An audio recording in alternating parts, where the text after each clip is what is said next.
Magandang araw mga ka-noodles! Bago natin umpisahan ang ating video, ay iniimbitahan ko kayo na i-click ang aking subscribe button at i-hit ang notification bell para lagi kang updated sa ating mga video.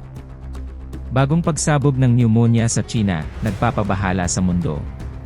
Nagdulot ng malaking pag-aalala ang muling pagtaas ng mga kaso ng pneumonia sa ilang bahagi ng China, na nag-udyok sa mga otoridad na agarang kumilos upang pangalagaan ang kalusugan ng mamamayan at mapigilan ang posibleng pagkalat nito sa iba pang lugar. Sa pinakahuling ulat, mayroong malalang pagdami ng mga kaso ng respiratory-related illness na nagdudulot ng lagnat, ubo, at paghihirap sa paghinga sa mga apektadong lugar sa China. Inaalam pa ng mga eksperto kung ano ang eksaktong sanhi ng pagsabog na ito ng pneumonia at paano ito nagtatagal. Ayon sa mga otoridad sa kalusugan, ang pagdami ng mga kaso ng pneumonia ay nag-udyok sa kanila na magpataas ng antas ng pagmamanman at pagbabantay upang mapigilan ang mas malawak na pagkalat nito. Ang maagap na hakbang at agarang aksyon ay mahalaga upang hindi lumala ang sitwasyon at maprotektahan ang kalusugan ng publiko. Mga sintomas ng mga apektadong individual, lagnat, ubo, paghihirap sa paghinga, at sa mga malalang kaso, pneumonia.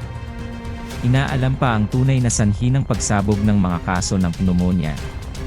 Ang mga otoridad sa kalusugan ay nagpataas ng antas ng pagmamanman at pagbabantay upang mapigilan ang mas malawak na pagkalat nito. Naghanda ng hakbang ang gobyerno sa pagpapataas ng pangangalaga, pagsusuri sa mga apektadong individual, at pagsasagawa ng mga hakbang na pangkalusugan upang mapigilan ang pagkalat ng sakit. Dahil sa konektado at global na kalikasan ng mundo, nagtamo ng atensyon at alalahanin ang pandaigdigang komunidad sa posibleng pagkalat ng pagsabog na ito sa labas ng China. Maraming mga bansa ang nagpataas ng kanilang mga patakaran sa pagbabantay sa mga entry point at pinalakas ang kanilang kalikasan sa pagmamanman upang maiwasan ang pagpasok ng mga posibleng kaso ng pneumonia.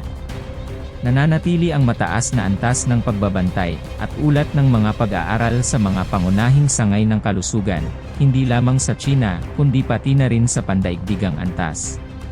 Ang kooperasyon at pagsasama-sama ng mga eksperto sa medisina at mga siyentipiko ay mahalaga upang mas mapag-aralan at maunawaan pa ang pagsabog na ito. Patuloy ang pagsasagawa ng mga pagsusuri at investigasyon upang matukoy ang sanhi at mekanismo ng pagkalat ng pneumonia. Nagsagawa ng mas maraming hakbang upang mapigilan ang mas malawak na pagkalat nito sa iba't ibang lugar. Pagsusulong ng kooperasyon sa pandaigdigang antas para sa mas mabilis na solusyon at pagtugon sa pagsabog na ito.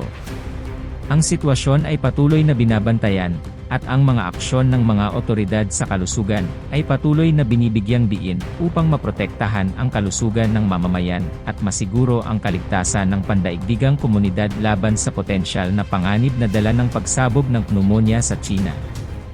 Manatili sa ugnay para sa karagdagang mga update at impormasyon tungkol sa bagong pagsabog na ito.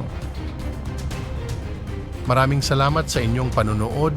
Kung nagustuhan nyo ang aking video, paki-click ang like and share button at kung hindi ka pa nakasubscribe, ay i-click mo na rin ang subscribe button at ang ating notification bell para lagi kang updated sa aking mga upload.